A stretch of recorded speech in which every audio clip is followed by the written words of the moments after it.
Hello and welcome to the Tiffany's Fitness Podcast. This is a podcast where I talk to coaches, athletes, strength enthusiasts from all backgrounds to talk about strength, coaching, life balance, and more. My name is Tiffany and today's guest is Eric Doyle. You might know him as the Unconventional Athlete on Instagram.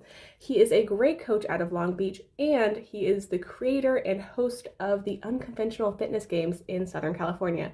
This episode talks about all of the details about this awesome event and so much more. So let's get into it. How long have you been at your how long have you had your gym for? This is not actually my gym. I closed my gym right when COVID started. Oh. Shit hit the fan, and my 5-year lease was actually up March 1st, 2020. You know how the lockdowns hit March 17th, 2020.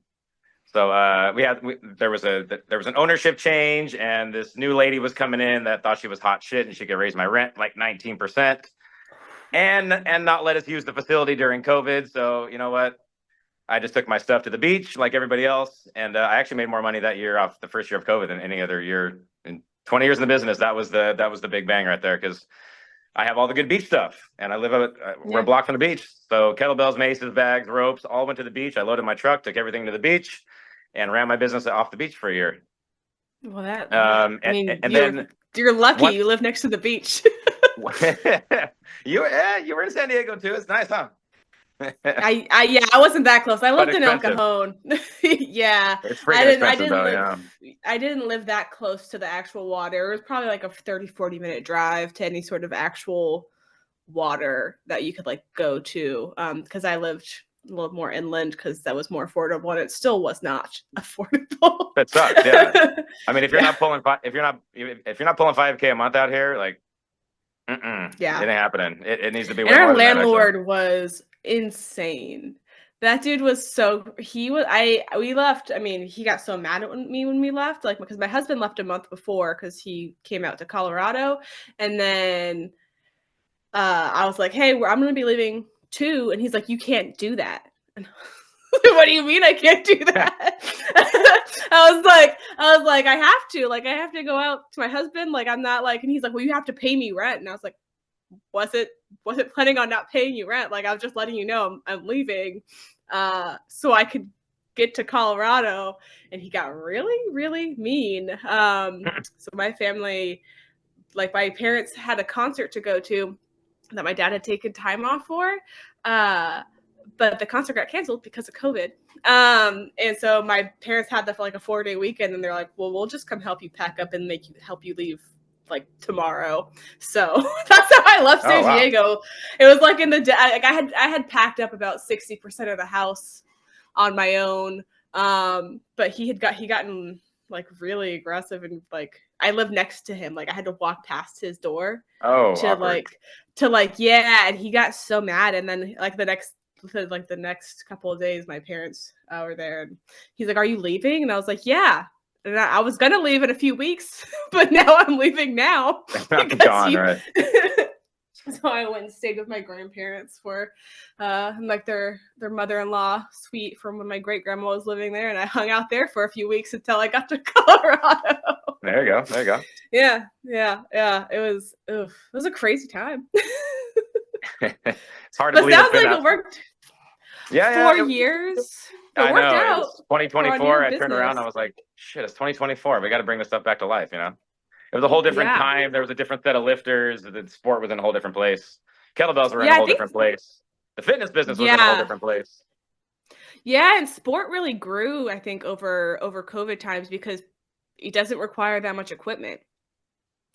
It's just, all you need is a bell, and you can compete with that, which is really cool.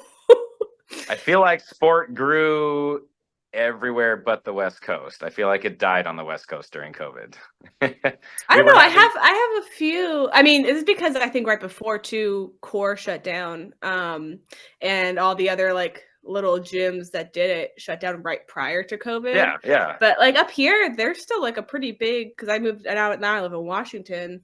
I went to a competition this last weekend, and there was all sorts of new people. It was really cool. Yeah. A few old people too. A few people I saw from my very first competition. I was like, oh my God, I haven't seen you in years. But yeah, there's been a whole a whole new group of people. I do think it's not so much Southern California though. It did go No, everywhere else. I had three meets in a row that nobody showed up to, and that's when I Mm, pulled out. And that was yeah, right up to COVID, and the one shortly after COVID. Okay, nobody's showing up. The writing's on the walls. Let's get the hell out of here and see if yeah. anybody else can write this. And then it a good year or two, it was completely dead. Nobody gave a shit. Didn't see anything. And then all of a Hmm. sudden, I swear, in the last year, there's been some shining light kind of coming through, just with kettlebells in general, meetups, Hmm. the sport itself. I'm getting, for about 2 years there, every like personal training client that I got wanted more of a bodybuilding style. And this is out of Yeah. nowhere. I'm just like, what the hell? Why am I getting so many bodybuilding people? And that now I'm starting to get the kettlebell people back. They want to do maces and kettlebells. It's sort of coming back, and that's why I got back into it with two more kettlebell clubs and events. And then Yeah. no Yeah. one else was going to do it. Might as well. Might as We have well. no You've got we have no competition, so I mean, shit, I'm going to do it. yeah. Yeah. Did you have an event coming up in October? What is that? What is happening with that? So I've been planning this for 8 years. Yeah. I Love was that. gonna launch this event right the year that COVID happened. In fact, I was just about to announce it, and I've been planning it for 4 years because maces and kettlebells and all that in one event. It's been tried by other companies, but not like legit kettlebell sport, legit mace. We got some Mhm. sandbag companies that want to do it, and to kind of have the higher levels of each one all at the same event, I thought would be a good idea. And then right as I was about to do it, COVID hit and shut us down.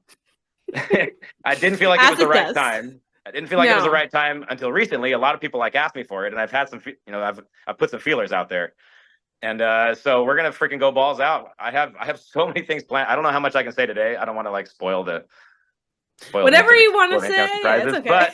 But I'm throwing all my freaking guns on here. I'm trying to take the kettlebell events to the next level and see what can possibly be done. So obviously we're gonna have the kettlebell lifts, 10-minute Mhm. sets, but Mhm. you know what? I'm just not confident that the Russian style is gonna go anywhere in my lifetime. I'll be an old man by the time that it does. Mhm. I always have more success, and I got more people involved, more people in my own gym, more local people, made more money, grew the sport around here a lot faster with the Bolt rule setting, Yeah. allowing the hand switches, allowing the set downs, and you can look at that as the minor leagues if you want to, but the better lifters are going to naturally gravitate over toward GS anyway. Yeah. And it's almost impossible to run a gym sitting there in the rack position the entire time and training like Russian kettlebell sport. There's not even a gym in Russia that's got 50 students that freaking do it. So it's you're not going to get anything out here. We've tried, it doesn't work. You need to kind of find a blend where people can do this kettlebell sport and it doesn't monopolize their entire training. They still want to go hiking with their friends. They still want to do the high rock Mhm. stuff. They still want to go rock climb. They don't want to be so beat up that they can't do these other things. So the Mhm. Russians thing just didn't do it. We had to come up with an avenue where they could still train their fun stuff, and then with not, I want to say minimal training, but with the training they do at the gym, they'd be able to just barely step it up, and they can go compete in something like that. Yeah.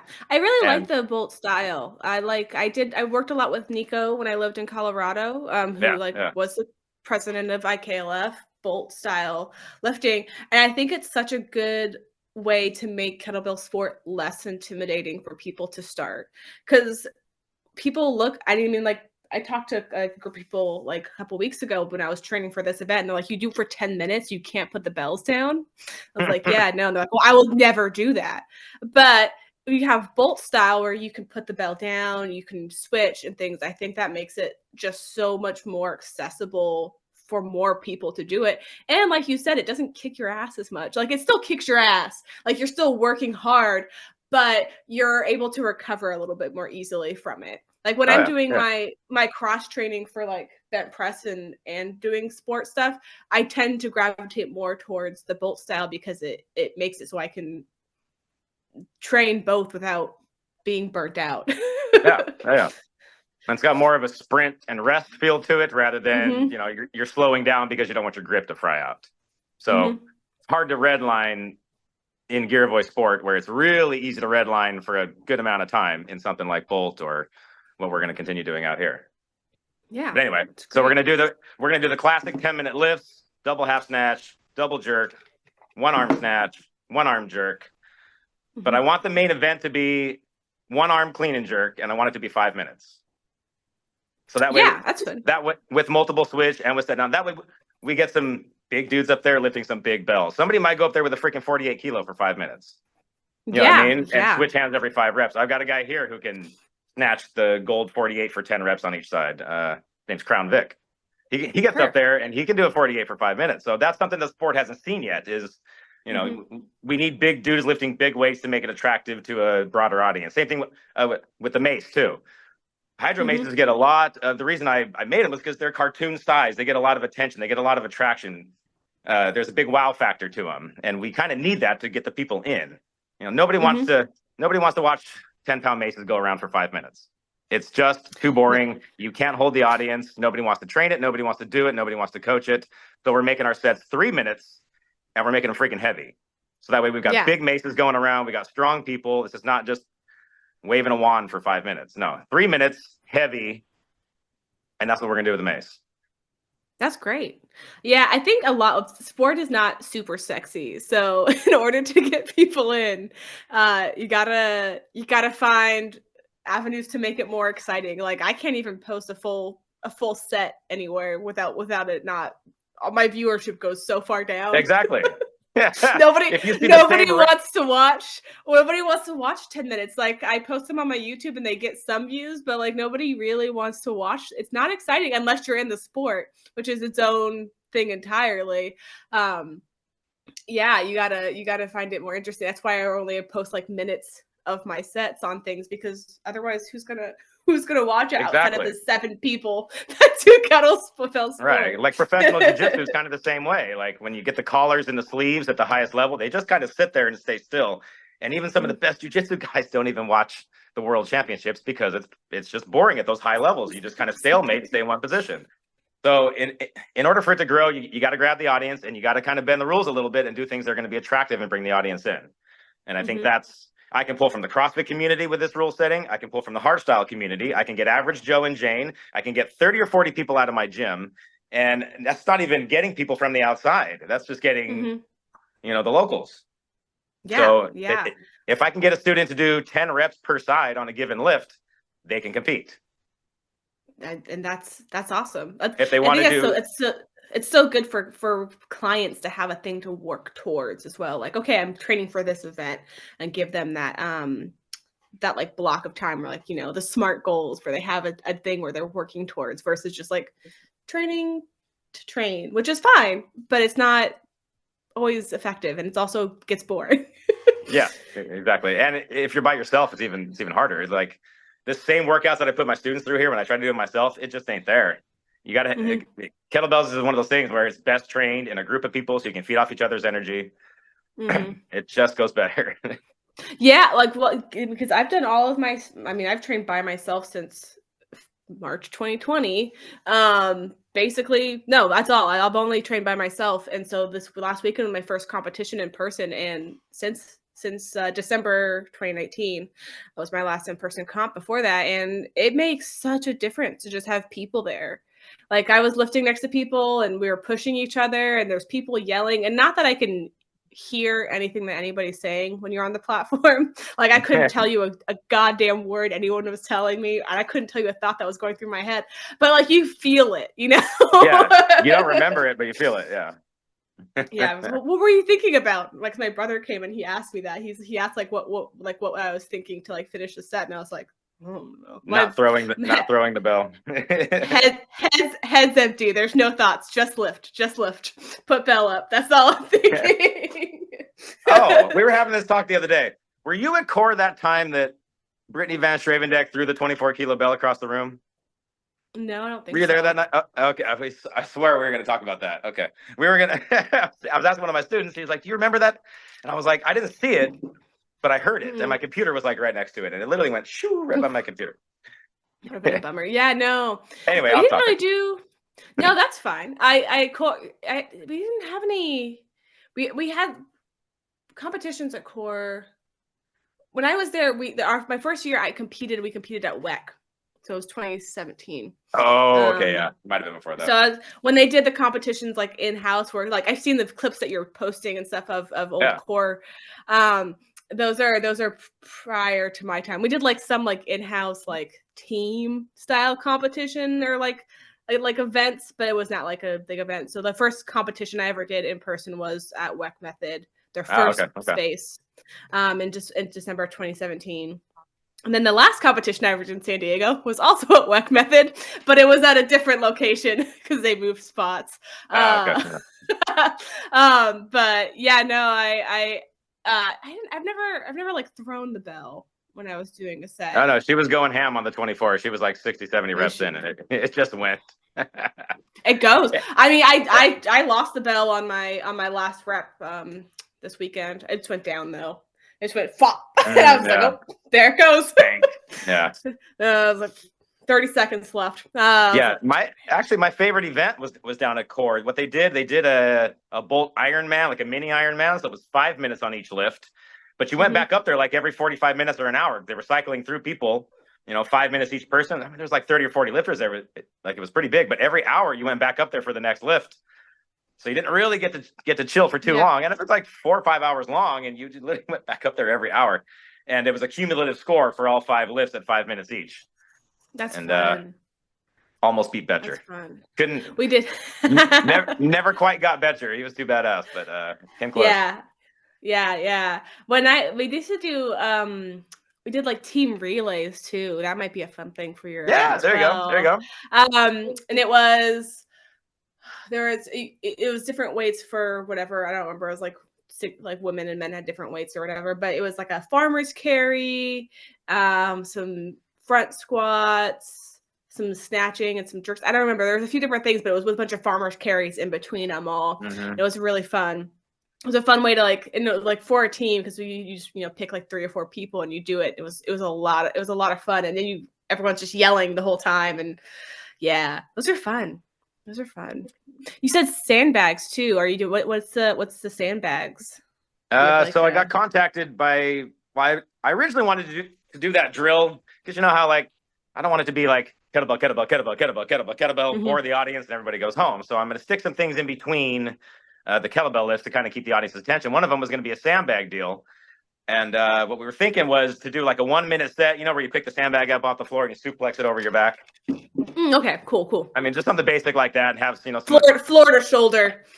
Because some of the guys who were showing up for the Mace event, the Mace events are only 3 minutes. So I feel bad for some of these people who are paying to fly, buy hotels, rent cars, and it's only 3 minutes. So, if you do the Mace, they're probably going to sign up for the sandbag stuff too, just because they're already there and it's something else to do and you're already working out. So what we want to do, I got literally within 5 minutes of me posting the first video, the guy from Freedom Sandbags contacted me.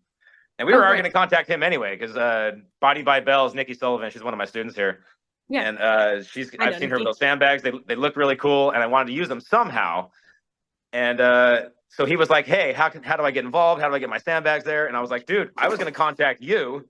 Probably thought I was bullshitting, but I actually was. I was going to contact him and be like, "Hey, do you want to be part of this? Like, is there a sandbag game, event, challenge that you do with these things that I can put that would take up like 5 minutes or 10 minutes of time?" And he was all down for it. And then he let me know that he can't be here. So I'm holding off on announcing the sandbag thing, but I would like to have a small sandbag event, something small, like, he said the best event would be to shoulder it and take one arm away and then drop it and shoulder it and take one arm away. That one, he said, you really can't cheat on. There's only really one way to do it. If you do the suplex one, he said a lot of people know how to duck under it really good, and they can kind of cheat that. But if you lift it to the shoulder, take one arm away, and then drop the sandbag down, that should be the event. 1 minute or 2 minutes, max reps, something like that. That's fun. That sounds like fun. Sandbags, one of the things I would like to have for I have like the duffel bag style sandbags, but that's not quite the same. But like a big sandbag to just lift. Yeah, but I'm running out of space. I'm already like surrounded in this room. I also should probably buy some shelves at some point. Yeah. Is there any other equipment or toys we're going to use for the unconventional fitness games? I got hit up about club bells. Oh, and I'm notoriously not a fan of club bells. I'm not a fan. I think they're worthless. I've used them myself, and I'm just one of those guys that doesn't, just my opinion. The weighted, like the heavy ones, or the like Indian clubs? Or both? Indian clubs I like for shoulder warm-ups, like for kettlebell sport, but then you get into like the 10, 15, 20-pound little club bells. Yeah. And people just do a bunch of isometric holds and some of the pullover and some of the gamma casts and things. It just seems boring to me. It doesn't seem like it's a game changer. It doesn't seem like it's a it's anything I need to incorporate. I've already got a lot of stuff going on. I don't need little stuff like that. Yeah, And I feel like it's that's just fair. another similar mace movement, and I already spent enough time on the mace anyway. I've gotten where I've gotten all Yeah. this time. I've never used the club, never had to. Every time I've played with them, it hasn't interested me. So it's not something I want to have at my event. I wouldn't be very passionate about it. I wouldn't know how to promo it. Hmm. But we did get That's hit up fair. about that. I love the Indian clubs. I think Indian clubs are nice. They feel Indian good. clubs, yeah, yeah, for sure. Yeah. I too have never really found a lot from the steel clubs. They're fun. They're like out like for like legit strength work. And I'm sure somebody has an opinion.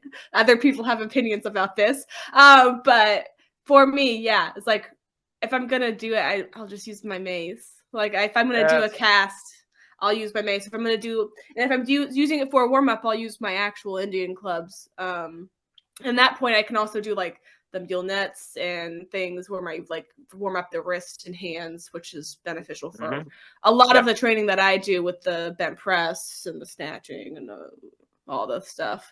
Now some people do like endurance with the Indian clubs too, so that could be fun. Oh, there's people that Franken swear legs, that he does like 24 hours of Indian clubs or steel mace. That's yeah, there's insane. people who seriously are like, I don't even feel right unless I get my club chi in for the day. And you get beautiful exotic flows with it. You got a lot of time on your hands, cool. I just need to warm my shoulders up for kettlebell work or deadlifting or whatever I'm doing. Yeah, yeah. But yeah, Indian clubs, winner. I feel like if you skip that middle ground of those middle clubs and you go onto those big tall ones like the Jories. Oh yeah, the Uh, big Gata type. yeah, I Yeah. don't have a clue how to do those. The guy that I work with, Mr. Maceman, he loves them. Mm. And there's not really a community in the United States that does it. It's more of like a Persian thing. You'll see Mm-hmm. wrestlers doing it, people who are into vintage strength training, but there's not very many of us. Yeah. But there is a kid out in I did actually just talk to Kelly Mazzone, there you go. and she's got the big ones in her. She'll She's be the old school. episode before you. Hey, she's Yeah, been around a she's long time doing that stuff, and she's been at the top of the food chain. Great technique, super hmm personable, love her to death. I never met her, yeah, and but they're online I huge. know her. They're so big. Yeah, yeah, she's so cool. Great content. Yeah. Yeah, But I love there's a those. kid out in El Paso, Texas, named Ali Madani, and he posted this. It's like the most viewed unconventional fitness video that anybody has out right now. It was him doing the big Persian meals, and he Hmm. showed out. He had a couple of videos where people couldn't do them, and then he busts out like a pair of 50-pounders, which I guess in the United States there's like nobody that can do that. That's what we have here. You take our best people. I don't know who these people are, but they can't even do 50 pounds. So this kid's 21 and he can absolutely freaking rock them. He's one of the strongest, period, on the Persian meals. I've got him coming out there to do a demo at my event. You know, there's not going to be any. Rad. He's not going to have any competition, but I let him know. I was like, hey, you can come out and do a demo, and maybe we'll get some attention for next year or the year after. And when it does pick up, you know, you can be the person that first got it out there. Yeah, So, yeah. and I guess they just grab one heavy pair and they go for 2 minutes or 3 minutes, and you do as many reps as you can, and boom, you're done. Yeah, So it can be those something simple are. like I that. can't imagine. Like I have my like 20-pound mace, and I can barely do a single arm swing on that. And I imagine I got that the jump from 10 to 20 pounds is pretty It's significant on astro the. right, dude. You need the in betweenies. You really do. Yeah, no, and I don't. So I could do single arm 360s, 10 to 2s with the 10-pounder for like forever, no problem. I jumped to the 20-pound and I'm like, I got one. Okay, we can put it back in my hands here so I don't lose it and whack the back of my legs or my wall or whatever. uh, so like for competitions, how do you prepare for those? Do you like have like a training cycle? Like how do you get ready for competitions like that? Like the Russian ones or the Bolt ones. Either or. So, little known secret, I used to show up fat to almost the last half of the meets. I wouldn't train for them. I would just Hmm. show up with the workouts I do in the gym, and I actually wouldn't. I wouldn't do a structured plan unless there was a big lift involved. Like when I was doing Hmm. one arm clean and jerk, 32 kilo, 10-minute sets, and I was trying to beat Mike LeBou and trying to beat freaking Betcher and all the OKC guys. Yeah, I trained for those. But if I didn't have somebody that I was going against, and there wasn't a You just do reason, it. there wasn't a reason to push. I just went up there because it was my meet and I could advertise it and it just looked good if I went up there. Mhm. So a lot of my meets I didn't train for. Aside from my general fitness, some beach runs, some stairmaster, some 10x10s in the gym, Mhm. burpees, sprints. Yeah, that's just what I would do. Now, if it was the Russian style meets, which I maybe did once a year, uh, about 3 months out, then you start doing your 2 minute sets, and then your 3 minute sets, and then your 4 minute Yeah. sets, and you climb the ladder all the way up. But that's all I really did for that. I never bought any programs. I never studied under Mhm. any super intense, coaches. I never made it to 32 kilos. I was a 24 kilo, biathlon guy, but I made it pretty Mm. far, just kind of doing my own thing. 24-kilo biathlons, no joke though. So Those were some fun days. that's this is heavy. I don't love biathlon, but as far as it wrecks me a little bit in my in my soul. Yeah, Also, my body like doesn't really love jerks that much, but uh, yeah, no, it's not my. I just want to snatch, and that's why I did this last comp. I was like, I could like go and train something, but like I also want to do all the other things that I enjoy exactly, doing. exactly. Um, and in order to do that, I can't do all of the sport things. And that's why I lost a lot of clients, and we lost a lot of people during that, what I call the saturation phase, which happened around 2017, 18. Every gym wanted to host a meet. Every gym recognized that A, you make a lot of money off of it, and B, you get a lot of social media posts, which turned into clients afterwards. So as soon as people figured that out, every gym wanted to host a meet. We're all sharing the same lifters. We all got burnt out. Half the people left and didn't come back. Yeah, there's only so many competitions you can do in a year. Yeah. Like, I mean, right now I'm thinking I'll probably stick with like one or two during the year, and that's fine. And then I And can go do all my other shenanigans on the yeah, outside. you start missing your friends, and you start seeing your friends post about the Spartan races, the Tough Mudders, the High Roxes, the freaking hikes, and whatever else that they're doing. And you're like, I Mhm. kind of want to take a break and go back to this. You take a break, you're not going to come back. Most people don't. It's a difficult I sport. mean, It's hard. yeah, and I think that's where like things like Bolter will probably be a good spot for people to come back into to like get to Yeah. do Oh yeah. get I can to get almost. to be competitive, I'm willing to but put the house also on it. I'm willing to put the house on it that I pull more people at my meets than any of these Russian meets around here, and they come back for another one and another one and another one. This isn't just like one shots, yeah. because the training allows for so much more freedom. It's way less injurious. It's less boring. Yeah. Yeah, sport is hard, but also it's not exciting most of the Yeah, time. as a coach, there's some It's psychology. a tough sell. Yeah, there's some psychology involved in not burning your student out, not getting them bored, giving them time off, giving them fun sets and work sets, and mixing that. Yeah, there's some psychology involved. A lot of psychology involved. Because you And then because you can also tell like when someone's getting burnt out. You can tell when they're just not looking forward to their sets anymore. yeah, I mean I feel it. I know exactly like in a training cycle when I start to feel that and I have to and I'm very like cognizant of that when I'm programming for my clients as well. Just like there's a point where it's just like God, another 6 minutes, 6 more Yeah. minutes. 6 minutes is the worst. I don't wanna do 6 minutes. Like Or it's at the point where the honeymoon phase is over, and every workout for the next month or two is going to be freaking 24 hard. kilos for minutes. And you don't really have like an easy day. You got a comp coming up. You feel like crap. You drank the night before. Your stomach is bloated or whatever your excuse is, whatever's making you not feel good that day, and you still got that on the list. Yeah, especially for, like, jerks and stuff, because if you eat the wrong thing or drink or whatever, it makes it a million times harder Yeah. because you're just dropping the weights directly into your guts. The first time I did long cycle, I had been doing snatch for forever, and I came in, I did the same thing I always did, and then I came to practice. It was 7 p.m.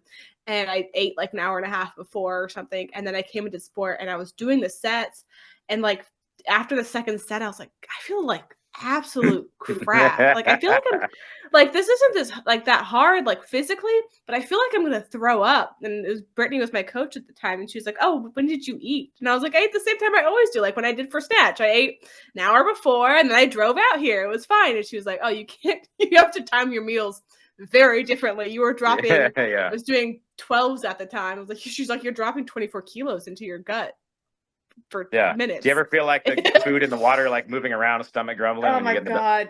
double rack? You're just listening to Yeah. the glum, glum, glum, glum, glum. Yeah. Well, I mean, I like, because I played sports in college and we'd work out in the mornings, but the first like 2 month and a half of that is just them running us until we puked. And that was like their goal, was to make us puke. Oh, like a hell So week. yeah, except for way longer, because it was for college soccer. And I always have that in my brain now when I'm training and when I'm timing my meals, because that was their goal with those trainings. It was not, it was like, we're going to be obviously very in shape and running, blah, blah, blah. But their goal was to make us sick.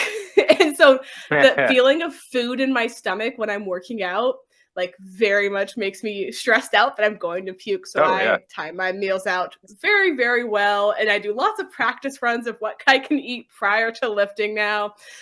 Also, I kind of like the pressing a lot, because I can have snacks and like eat pretty close to it without any sort of like Mm-hmm. repercussions. Whereas sport, it's cardio. And if I eat too close, I will know and I will feel like crap for it. And I have my stomach, and it just puts me back into like being like 18 years old and having to run freaking suicides Oh, for yeah. 15 minutes until all of us puked. It's like, you're not running hard enough. Not a great coaching format. Just gonna throw that out That's how it there was for back in the day, though. Before there was social media, I mean, if coaching was just very gonna different, throw it you out know? there. Just gonna throw it out there. Not great on the coaches have to make a bunch of 18-year-olds throw up just for trying to make a team. No, no, that's not cool. No, no, no. A lot of people quit, and I understand why. Uh, Yeah, I work with yeah. coaches that kind of, I don't want to say get off on that, but are like kind of like that, like that's like a badge of honor. And I'm like, I you do realize the goal is to not make them puke and get them to come back, right? And pay you Well, again for that's another the one. thing, and I think that's what a lot of people think of when they get coaches or look at coaches. That that's what they think they're gonna get, is that mean gym teacher trying to make you puke because Yeah, they're the fucking devil. And most of us are just like, we just want to help you get strong. And I don't want anyone to puke in my workouts. yeah, yeah, like if you puked, please tell me so we can adjust, because you yeah. shouldn't be I puking haven't thrown in up in your probably workouts 5 years unless in a workout. Like that's not no. I don't think I've thrown up since hell weeks in college, month in college. Like, no, I didn't, not since then. I did feel like it after the long cycle. I didn't actually, and then I was really close after my first biathlon. That was but that was written all over my face. My husband took pictures of that, and because I just my set, and I was like, take pictures, so I have like pictures to post or whatever. And then I got the pictures at the end, and I was like, hey, next time you take pictures of my set, maybe like stick to the first half of the set, because I'm like Oh yeah, definitely. shoulder. I look like I'm like like the fever sweat where you're like pale, and you have like a sheen. That's what I look like. I was like, this is Ouch. not the cutest I've looked. Yeah, that or any picture like in the rack position. I was like, nobody looks Oh flattering in yeah. the rack position. Please stop taking pictures there. No. That's also why it's not a sexy sport with the rack position where you're like, and the belt that's pushing up all your fat, so you have Yeah. somewhere to rest your elbows. It's not a cute sport. There's not a lot of fun. I'd get the photos back from our team photographer, and I'm like, God, I have to sift through hundreds of them to find one where we don't look fat. Yeah. That's like where postable. we don't anymore. So we don't look like, we look like athletes, because we are Yeah, athletes we're in trying to sport. advertise the sport and get people to want to do it. So you don't post like fat pictures, ripped hands, ugly, No kettlebell ripped hitting you in the head. hands. Oh my Come god. on, like, People love the ripped hands though. oh God, that's a fun content.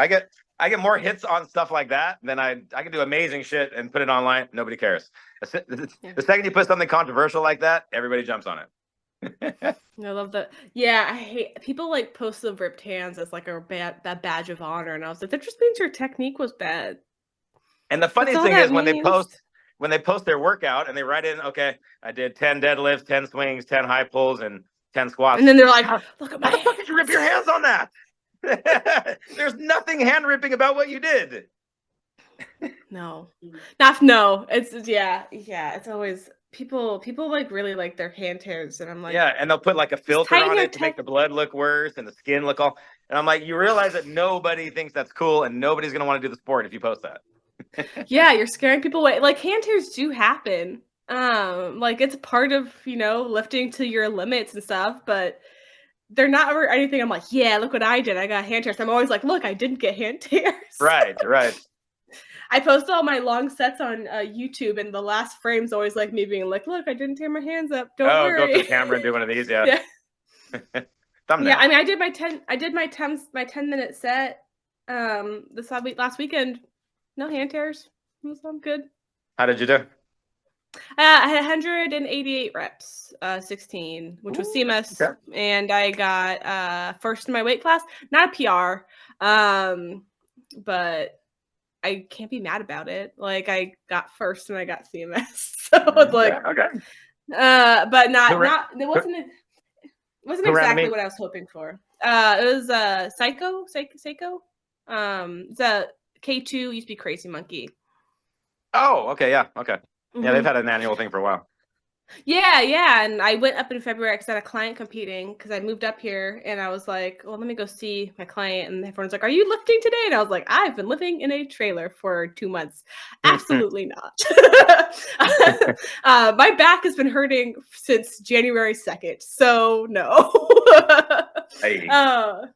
Oh my god, the trailer bed was a nightmare. I was just sore for the whole time I was there. Much respect though, if you can get it mentally dial it in, or you can get it done in that situation. That's pretty good. No, not for me. I mean, I was just wasn't for me. But I went and they're like, "Are you gonna compete?" And I was like, "No." But and then they're like, "There's one in May." And I was like, "I guess I'll compete in May." Like I don't have anything else I'm training for at the moment, and it was fun, and I did have a great time. Like even though I was like a little bit frustrated with myself for not hitting the amount of reps that I wanted to hit, but still like overall successful. First competition in person since 2019. Still good numbers. That's good. Like like it wasn't a bad set. It just wasn't my best set. So you live and you learn. I just have to build up my grip again. My grip on my left side was just not as good.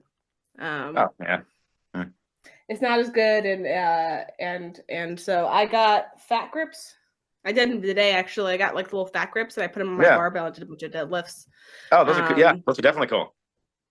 Yeah. I love it. Yeah, trying to I need to build up the forearms and grip anyways for bent pressing. So it's all helpful, just kind of slightly different grip, obviously, depending on what I'm lifting, but good grip is good for life. You're right. Yeah, it carries over to everything. Yeah, I'm not mad about it. When did you find like sport or unconventional lifts? Like, how did you get into that at all? Oh, that's a funny story. So, one of the things I used to teach myself kettlebells, you got to go back to 2007 here, and there was a little something called Napster. And DC++, and there was file sharing going on. Metallica was suing people. You could download stuff online. People would get DVDs. They'd rip them, and they would post them online. Well, Steve Cotter had the Encyclopedia of Kettlebell Lifting right about then, and I happened to come across that on Pirate Bay or one of these freaking websites. I downloaded it. I became a personal trainer in 2004, so I was always looking for something to set myself apart. I wasn't a bodybuilding guy. I didn't have the body for it, didn't have the size for it, didn't have the knowledge in that department. But I liked MMA training. I liked jiu-jitsu training. I not only liked the sport, but I liked the training that came along with it. So I was getting into medicine balls and different types of functional training. The freaking BOSU was real big back then. Body weight training, ropes were coming out, tires and hammers and chains were just sort of breaking through that type of training was really coming up. And I had downloaded all this kettlebell information, but I didn't have any kettlebells. Couldn't get one, didn't know where to get one. I just had it all stocked away on my computer. And I'd look through it every now and then. I'd be like, this shit looks crazy. Turkish getup. Like, what the hell is he doing? Like, windmill. I'd never seen these things before, never heard of them. They're just pictures. I can't even put together what they're doing, but I have it. If I can ever get a hold of a kettlebell, I know this is good stuff. back then there was like a mystique around kettlebells. It was this magical tool that the Russians were using to kick our ass in the Olympics and in wrestling. And if you just got a hold of a kettlebell, you were going to be this next level athlete. So I totally drank that Kool-Aid too, and I wanted to learn and I wanted to add it. It was definitely going to separate me from the other personal trainers. I was working at LA Fitness at the time, so aside from the machine training, I finally got a hold of a couple of kettlebells, went in the aerobics room, trained all my clients, became one of the better trainers. Everybody wanted to train with me because I was the kettlebell guy. I had the kettlebells and the ropes. And so then I started furthering my education and I wanted to get certified. This was 2009. I signed up for the IKFF certification in Venice Beach. Steve wasn't teaching it though. It was a guy named Ken Blackburn. Okay. We'll get there in a minute. I got a cool story about him. And Ken Blackburn is teaching it. I sign up, I show up.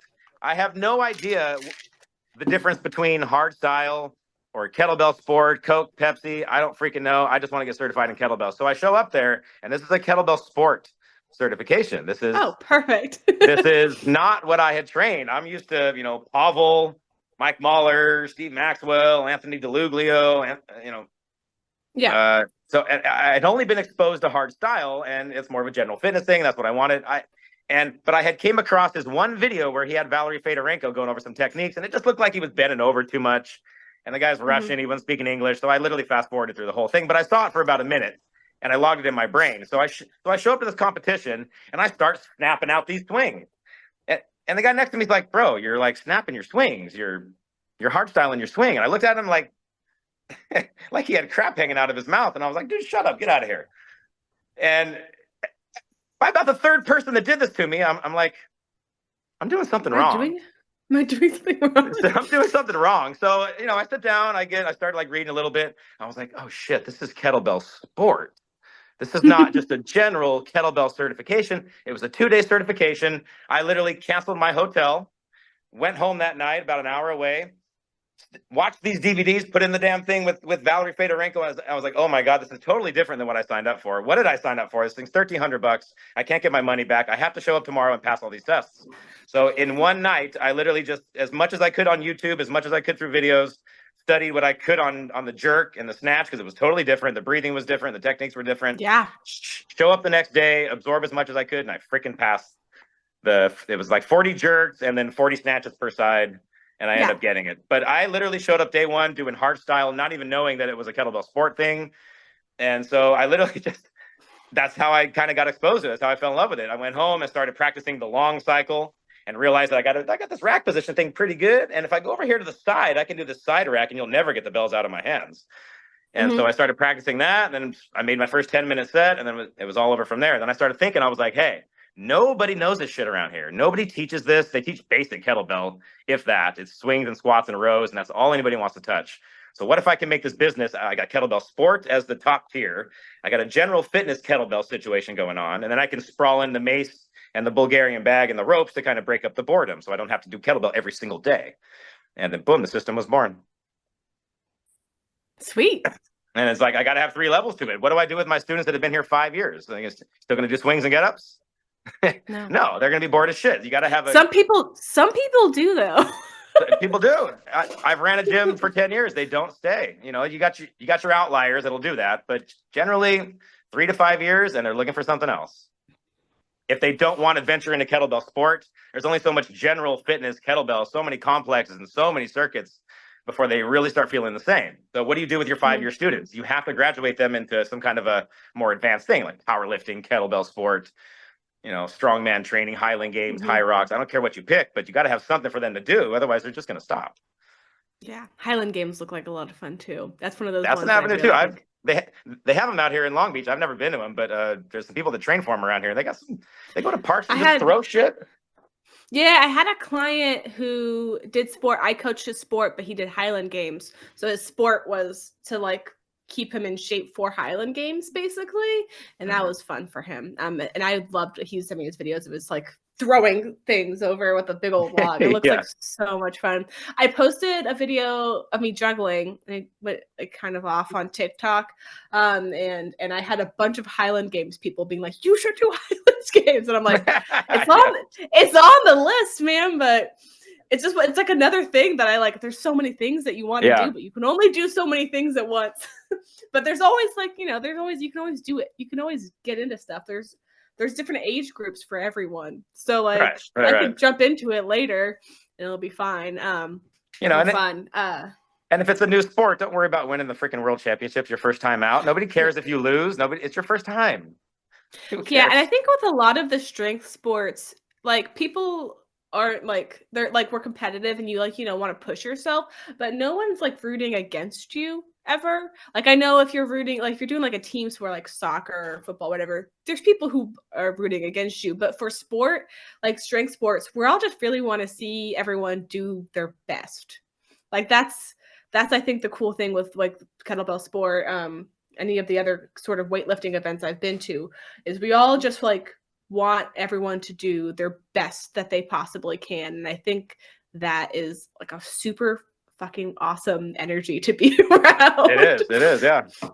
You know, Like even if you're not like gonna be the winner or whatever, that doesn't really matter. Like if you're going out there and you're like pushing yourself, fucking awesome. And we're all like, yeah, you did right? it. You Because we pushed all yourself. know the pain that each other's in just to train and get up there, and the stress of planning all this, and what you're dealing with while you're up there. Like it's a lot. Yeah. So you know, Yeah. you ever notice I how love that effect. even the most mad person is not mad after they work out. Yeah. That's me. Like you be the most angry person, but you get them sweaty and out of breath. Give them 20 minutes of a good workout. They're generally in a good mood, you know. So at the end of these It's my sets, life. yeah, at the end of these sets, it's a big celebration. Everybody kind of comes together for these things. Good times. Yeah. Yeah. It's a good energy. That's why we need to bring Uh, it back. That's why we're bringing it back. I'm excited. It looks like it's going to be a lot of fun, and I don't know if I'm gonna be able to go, but I've been looking. I'm like, ooh, maybe. I haven't been to California in a while, and I do like I'll I see. do like Southern California. As it develops, you might change your mind when I throw some of the stuff out there, which I should probably do right now, actually. So one of the things that I want to do with this event, I'll just take over the promo at this point. Do it, promo. So one thing that has never been done at these events, and I feel like uh, I come from like a martial art background where we always paid respect to our elders and the people that have paved the way for us to get here.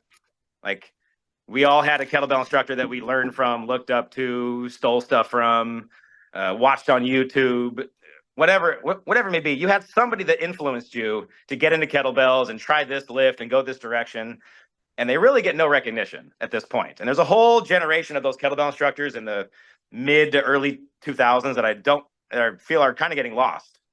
And I really want to pay some respect to those old trainers like Pavel, Mike Mahler, Anthony DeLuglio, those guys who really started the kettlebell revolution on different parts of the United States. So what we're going to do is we're going to have a Hall of Fame. And since this is an annual event, what we're going to do is every year we're going to induct one male and one female, somebody who has had major contributions to the unconventional fitness community in some way, shape, or form. Kettlebells, maces, Bulgarian bags, fill in the list. But so the first two that I want to do for the females, it's going to be Joanna Tehran, and she was literally in Pavel's first book. She was the model that was in Pavel's first book. She's short. She has this perfect squat. She is still coaching for Strong First. She does all the Kettlebells Mexico stuff. She wrote an award-winning book called Kettlebell Mommy, and she's really more well known for taking her RKC snatch test 9 months pregnant and passing.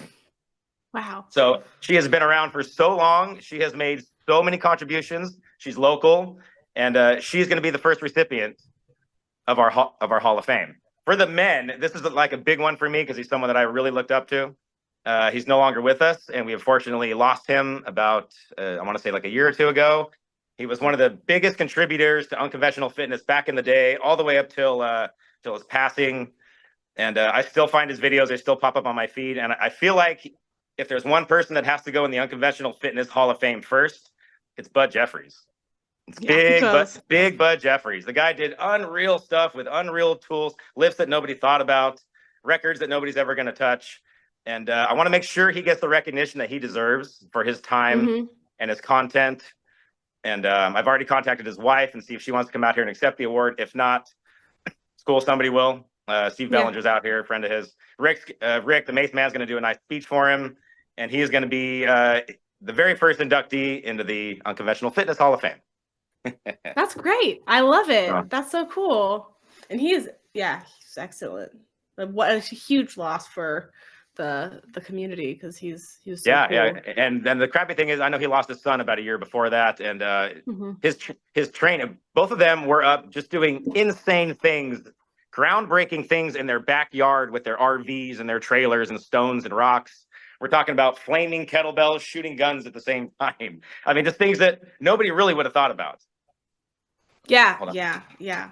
Okay. So I definitely think when I thought about it, it's either got to be him or Pavel. And I'm sorry, but Bud Jeffries, uh, That feels like a good first. that Yeah, yeah. feels right. You have Yeah. a kettlebell person, and then you got more non-kettlebell Right, person, right, right. and everyone knows Pavel, so it's okay. Yeah, he's got his recognition. Everyone knows who he is. That's yeah, the and that's the guy. yeah. Bud's got to go in first. So yeah, the Hall of Yeah, Fame is definitely going to be a big part of this. Two inductions, one toward the beginning, and I'm probably going to do the Bud thing right before the main event. So there's some emotional charge going into the main event. yeah, love it. That sounds like that sounds like a great idea. When are the dates and where is this event happening? As October we're 19th. coming to the close. This is Sweet. October 19th, 2024. It's in Carson, California. I've just opened up my third kettlebell club. I got Long Beach, and then right around the corner is Signal Hill, which is a sub-city of Long Beach. I've got Mhm.